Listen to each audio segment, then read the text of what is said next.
Bonjour et bienvenue dans le deuxième épisode de Pause Cozy Drinks. Ici, on papote création de contenu tout en se détendant avec des boissons réconfortantes. Et aujourd'hui, j'ai avec moi Marion de Absolument Chat. Salut Marion, tu vas bien? Salut Sandra, ça va très bien. Tiens, voilà ta boisson. Tu m'as dit que tu adorais les chocolats chauds.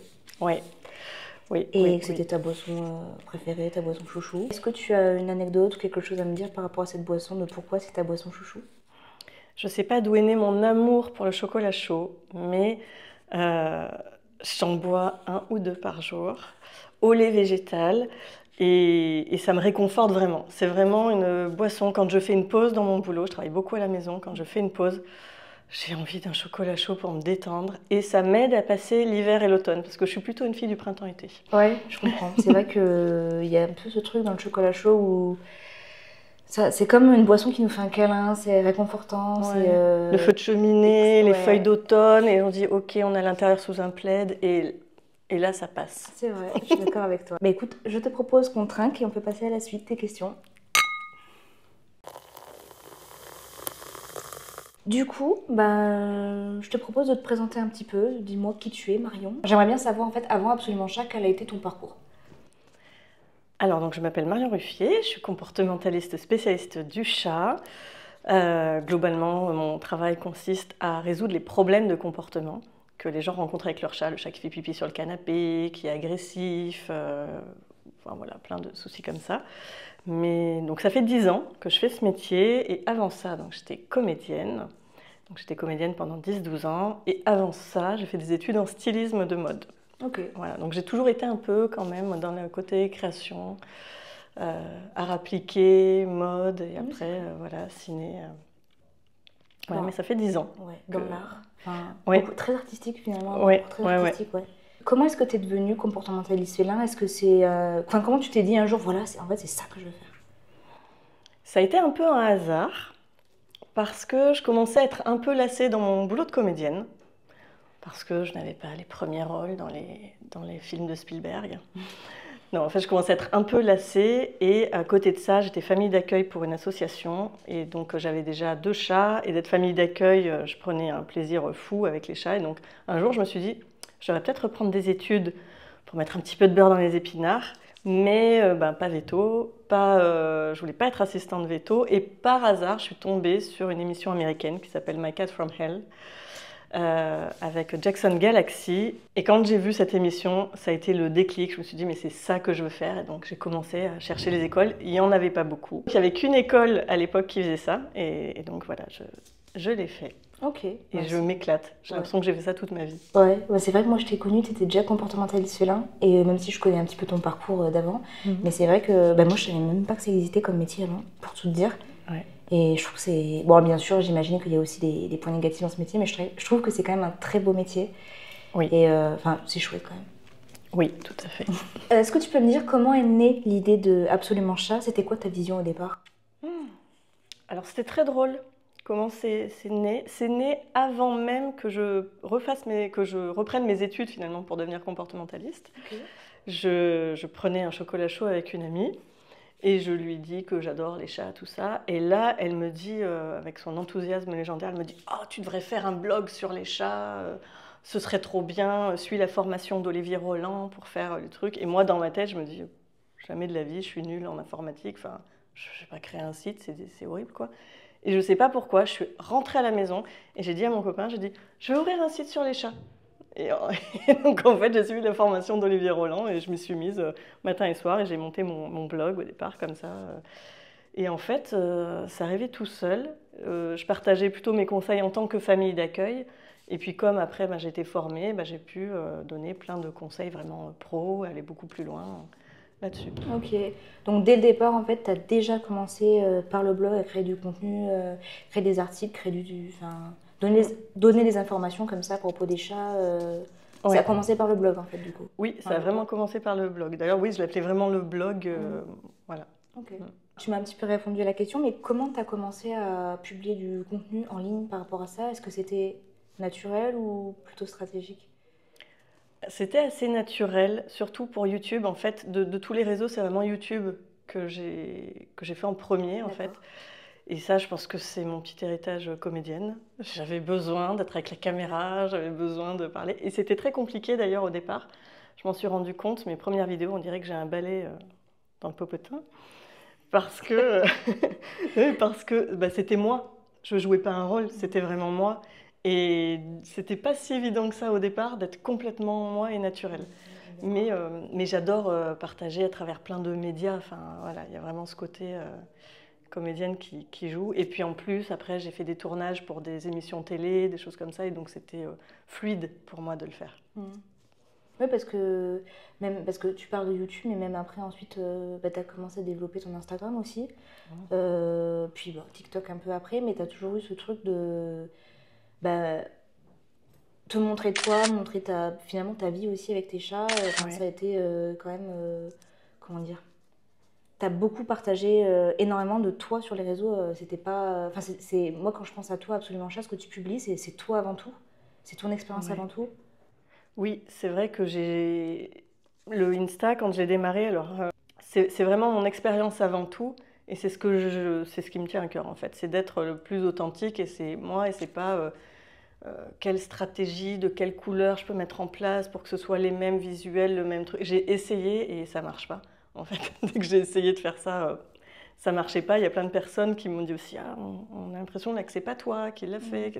C'était un peu aussi par hasard. J'avais envie d'explorer ça. En plus, c'était très photo et moi, j'adore la photographie.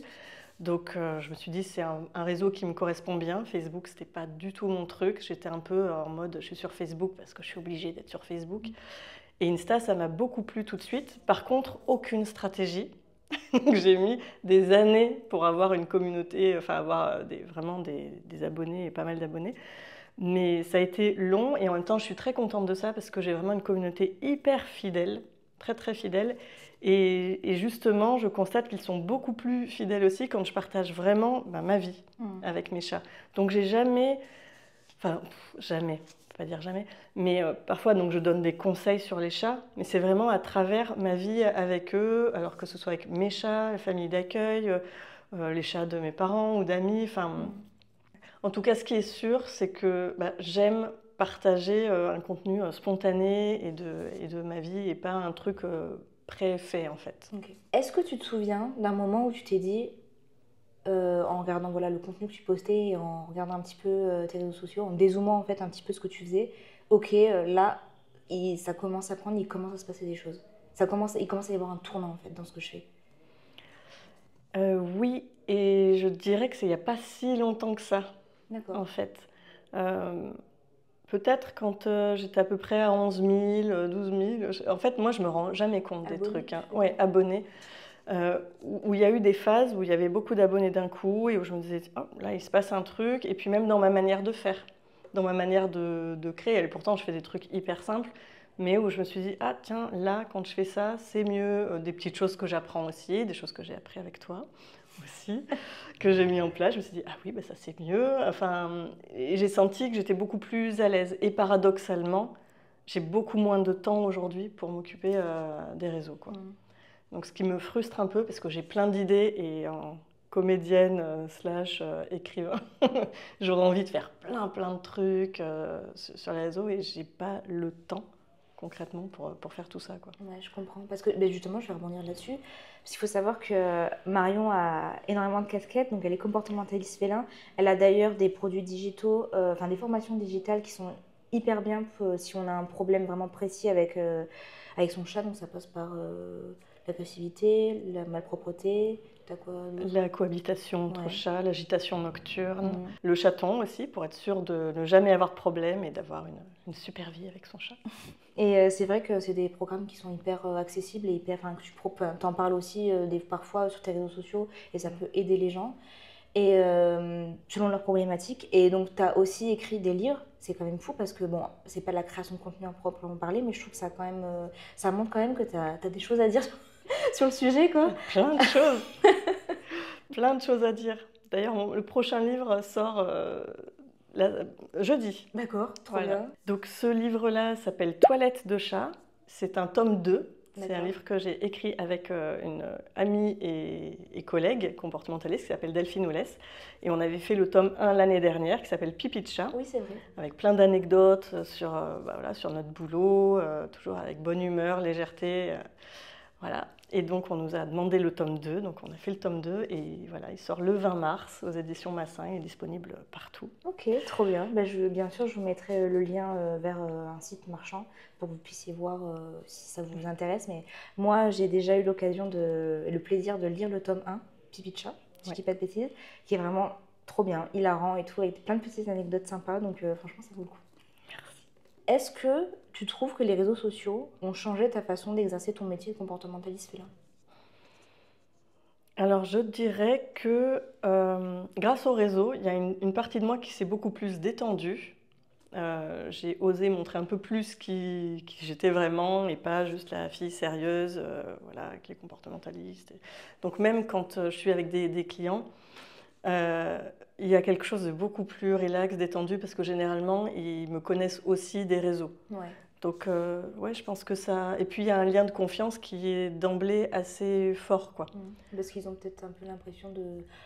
C'est gros ce que je veux dire, mais peut-être un peu de te connaître déjà, puisqu'ils voient ce que tu fais au quotidien, ils voient tes stories, ils voient ton contenu, tout ça. Donc, c'est vrai que j'imagine que c'est plus simple aussi. Ouais. Et puis après, ça a changé des choses aussi, parce que voilà, moi je m'ennuie vite.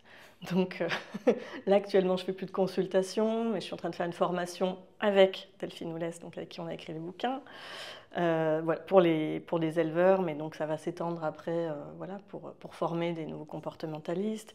Écrire, j'ai encore plein de livres. J'en ai un autre qui sort fin août, j'en ai 2 autres en projet. Enfin voilà, j'ai plein de trucs comme ça et ça m'a permis de pouvoir faire mon métier autrement aussi, à travers des émissions télé aussi, d'être vue sur les réseaux ou dans des magazines pour aider d'un point de vue plus large. Enfin voilà. Étendre les conseils. Ok, parce que justement, j'allais te demander, est-ce que tu as eu, grâce à la création de contenu, aux réseaux sociaux, et à tout ce que tu nous partages sur tes réseaux, est-ce que tu as eu des opportunités,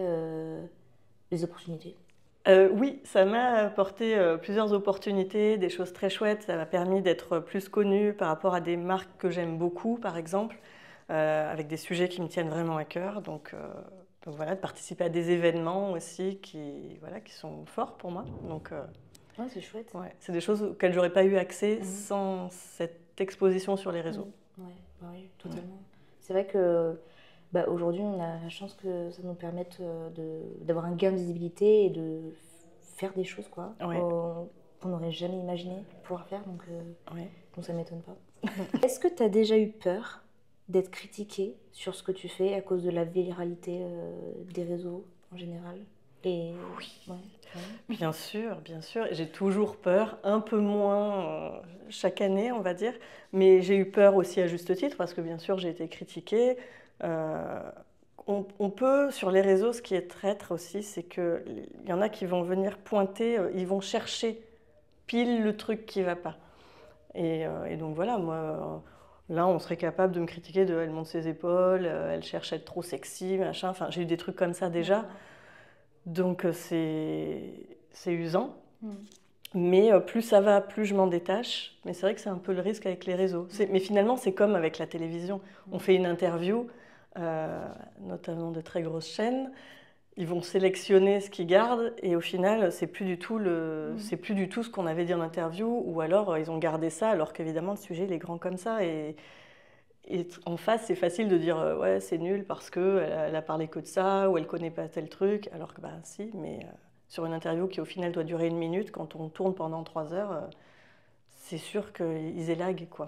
Donc c'est l'autre, c'est la partie ombrageuse des réseaux aussi, quoi. On montre une partie de sa vie, mais on montre pas toute sa vie. Et puis on peut pas tout dire, on peut pas tout.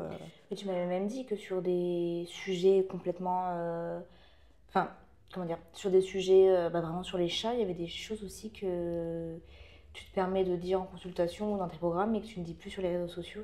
Ouais, parfois il y a des choses sur lesquelles je vais faire attention parce que justement j'ai peur que ce soit mal interprété et comme j'ai pas 1 heure à passer pour développer le sujet, je m'abstiens d'en parler aussi. Ouais, je comprends. Tu me disais tout à l'heure que tout ce qui était un peu au plus proche de ta vie, au plus naturel, fonctionner énormément sur tes réseaux.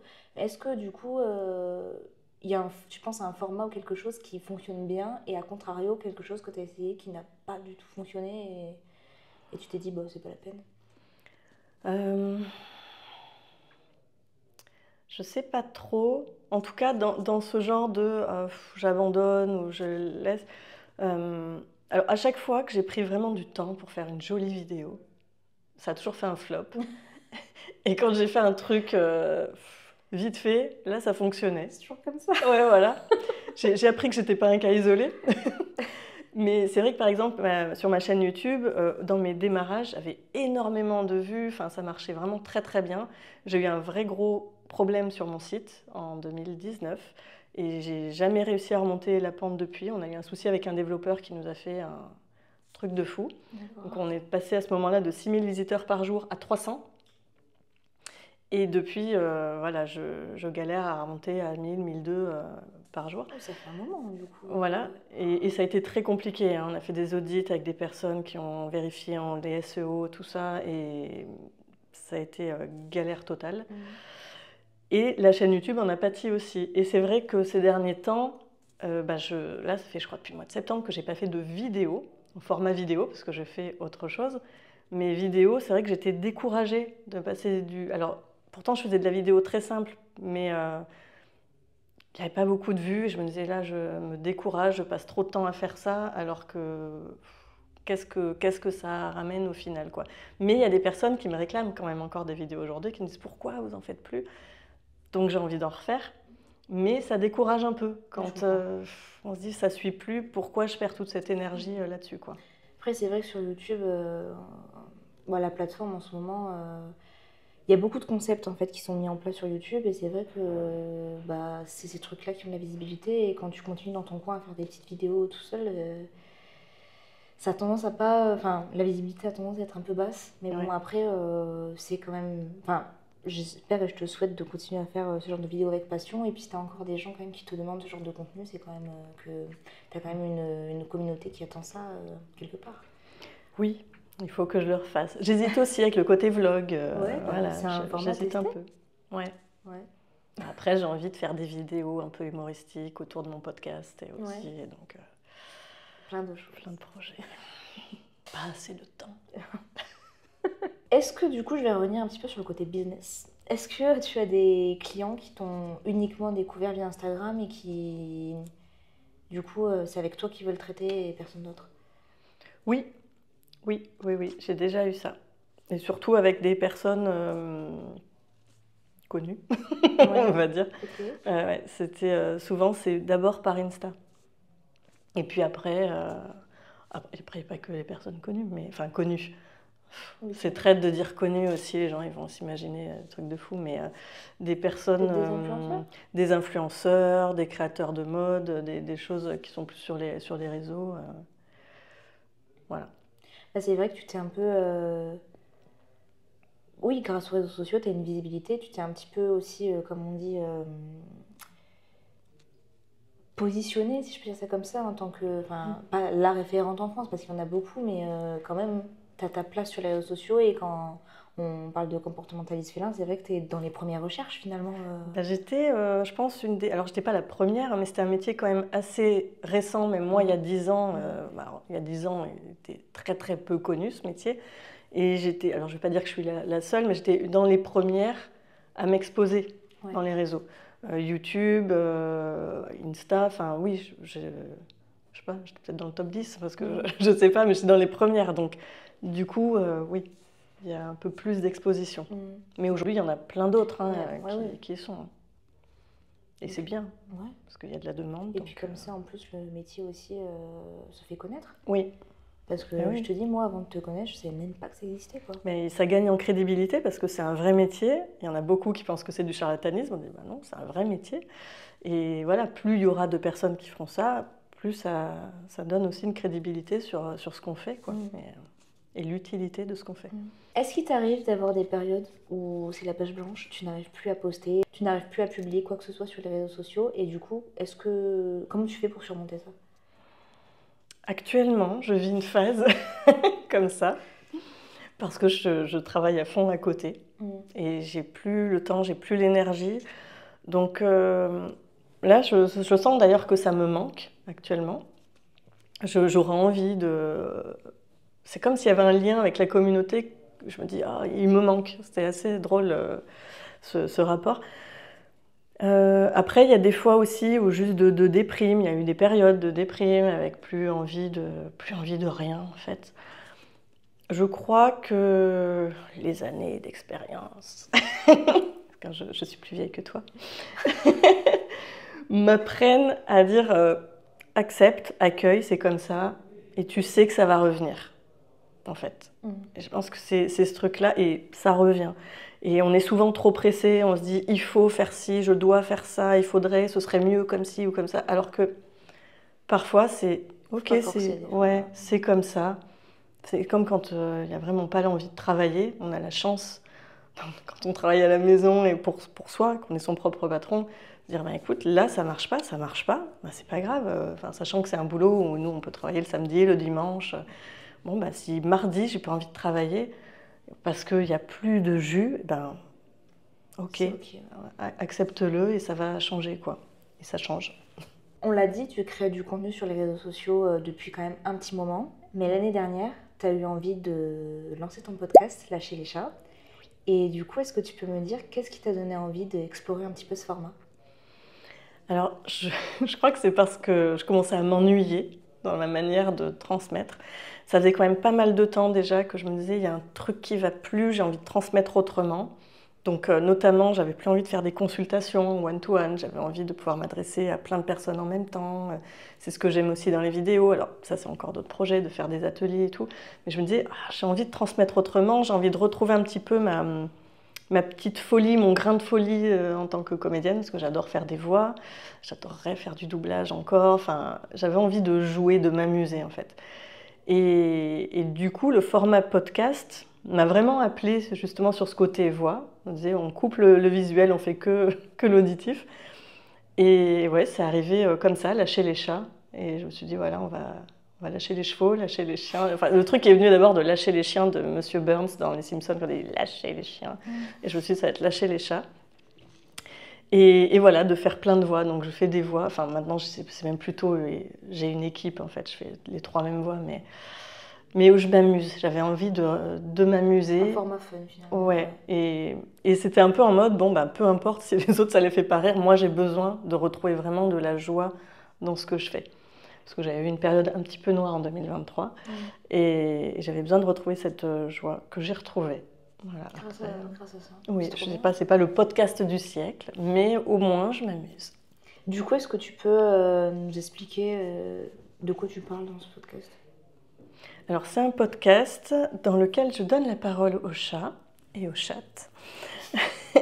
Parce que j'aime bien pouvoir être un peu irrévérencieuse aussi, pouvoir me lâcher, dire des gros mots, enfin voilà, sans me censurer il faut que je sois bien propre et poli et tout.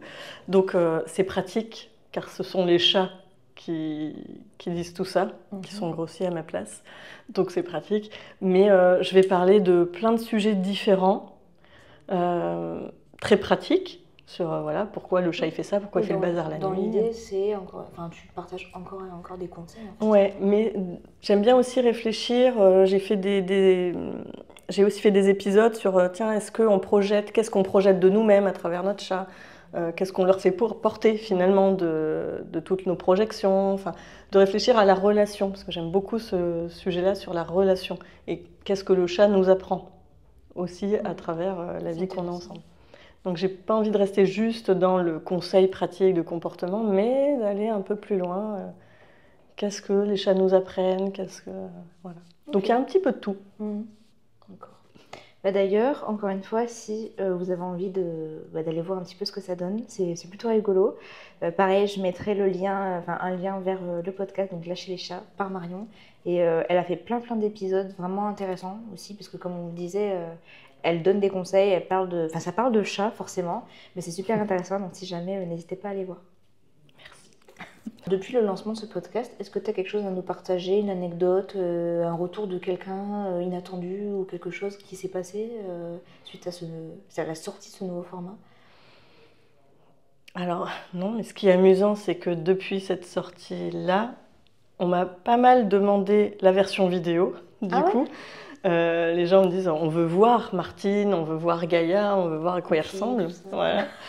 Et du coup, moi aussi, j'ai envie de faire. J'aimerais bien, justement, ben, sur TikTok et sur Insta, pouvoir faire des petites pastilles, en fait, avec des petits morceaux où Martine parlerait, où Martine parle jeune. Enfin, voilà. Ok. Donc, finalement, je suis passée du podcast pour ne plus être sur la vidéo et de faire le podcast me redonne envie de faire de la vidéo. Enfin, donc voilà, moi je suis un peu comme ça. Ouais, mais après, ça amène d'autres Ouais. Mais on m'a trucs. beaucoup demandé ces personnages. On m'a Ok. dit, on voudrait les voir maintenant. Ok. Donc, Et tu visualises un peu comment j'ai- tu peux mettre ça en place? Martine surtout, parce que Martine est très vieille. Martine date d'il y a très longtemps dans mes débuts de comédienne. Et donc forcément, je l'ai absolument en tête, Martine. Ok. Donc, de nouvelles choses à essayer prochainement. Si j'ai du temps. Je demande du temps pour le faire, mais ouais, j'ai vraiment envie de faire ça. Ok. Donc, je pense que je le ferai, Oui, j'y bah oui. arriverai. Mais d'ailleurs, lâcher les chats, parce que du coup, j'ai créé le deuxième compte Insta Oui, c'est vrai. avec très peu d'abonnés dessus, parce que j'ai beaucoup de mal à gérer les deux comptes en même temps. Mais je me rends compte que sur ce compte lâcher les chats, bah, je me lâche beaucoup plus. Je vais partager des bêtises que je partagerai pas sur Absolument Chat. Ou pas encore, peut-être que ça viendra, mais je me permets plus de folie. Parce que En ouais, fait. finalement, c'est un petit peu. Enfin, tu considères pas absolument chat et lâcher les chats comme deux choses qui peuvent s'entremêler. C'est vraiment autre chose pour toi, lâcher les chats. Ben, au départ, en tout cas, c'était ça. Et voilà, je sais pas trop en fait. Je suis un peu perdue là-dessus. Donc c'est vrai que j'ai créé l'autre compte, mais ils pourraient, enfin, ils peuvent fusionner, je pense. Je suis un peu perdue. Ok, bah du coup, on va partir sur la dernière partie de cette interview. Donc, c'est le dernier sip. Donc, c'est parti.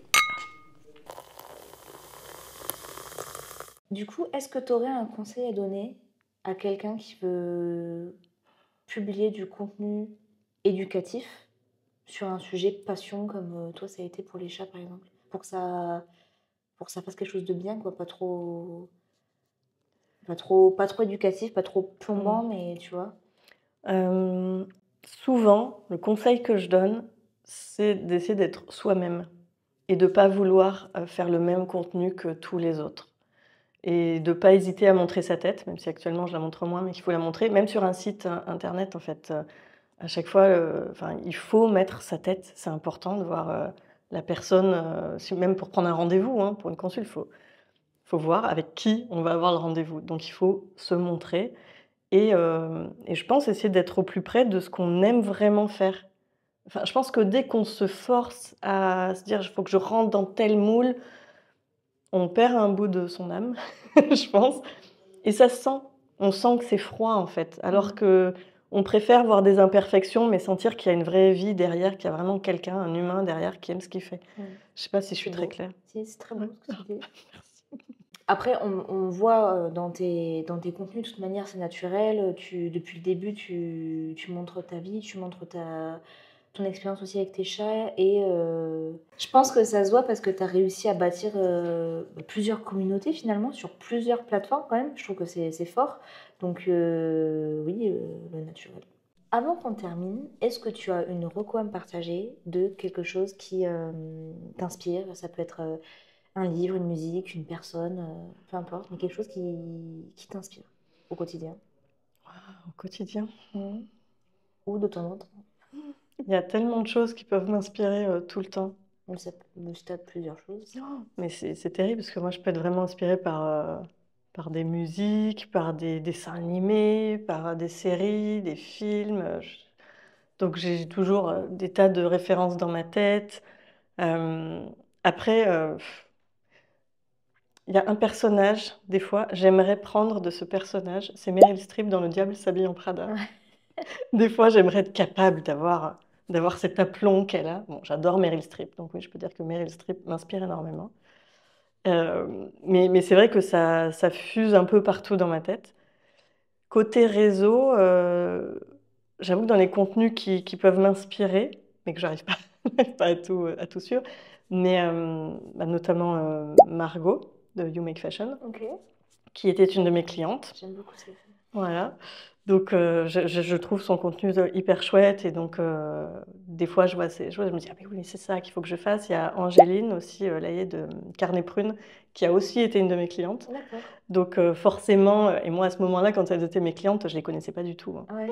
Je connaissais rien du tout sur les réseaux, donc je suis allée voir et j'ai trouvé leur contenu hyper chouette, différents toutes les 2 et vraiment chouette. Donc, je les regarde souvent et il y en a où je me dis: «Ah ouais, ça, c'est bien, ça, c'est chouette, ça, c'est bien fait, j'aimerais bien réussir à ci, à ça». Enfin, ouais. Donc finalement, encore plus de cohérence, donc une actrice qui t'inspire finalement, Ouais. et deux femmes qui sont issues du monde des réseaux sociaux. Ouais. Donc je trouve que c'est une belle référence du coup, parce que bah, ça fait sens avec tout ce que tu nous as partagé.